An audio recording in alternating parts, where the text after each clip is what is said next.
The last voice that you can hear is the voice of men. 1 Samuel chapter 8 verses 1. The last voice you can hear is the voice of men. For so many of us here, there are too many voices speaking to us. Men are telling us too many things.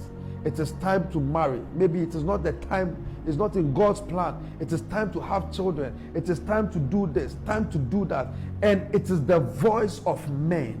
Listen, if you are not careful, men will put you into trouble. That's why in 1 Samuel chapter 8 verses 1, and the elders and the men of Israel gathered themselves together, and they went to the prophet Samuel and said that, give us a king like the other nations. And God came and said that, I don't want this for you, because the other nations, what is happening is that even though they have a king, the king has taken their daughters and their sons as slaves and as wives. You don't want to listen to the voice of men. Listen, for the Bible says that for the heart of man is desperately wicked. One of the things you should pray against is the voice of men that is not in line with the voice of God.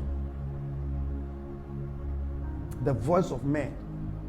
Sometimes they are around you, sometimes they are in your family, sometimes they can even be in church, but their voices are dangerous.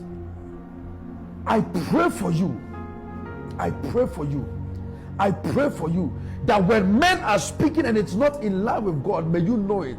Years after this, they had a king that was called Saul, and Saul began to do the things that God had warned them about, and they did not listen. Because if you are not careful and you listen to men, sometimes they can put you in trouble, especially if those men are not listening from God. It is dangerous to listen to men who are very carnal. It is dangerous to listen to men who are not led by the Spirit. Which means that it is important the people you surround yourself with. It is important the people that give you counsel, because the voice of men can be dangerous. So many people have fallen into trouble because someone told them to do something and they knew in their spirit that this thing was not of God. Listen, be careful. They can be in families, they can be in churches, they can be in your school, they can be at your workplace. The voice of men. And the people of Israel, the men of Israel, gathered and came to the prophet and told the prophet that we want you to do this for us. Meanwhile, that voice was the voice that was going to lead them into trouble. Listen, may you receive the discernment to know the voice of men that are not of God. That are not of God. May you not make a mistake by the decisions that you have taken because of a voice that spoke to you. Listen to Jesus. Peter was speaking to him, a close person, and he knew that this is the voice of the devil.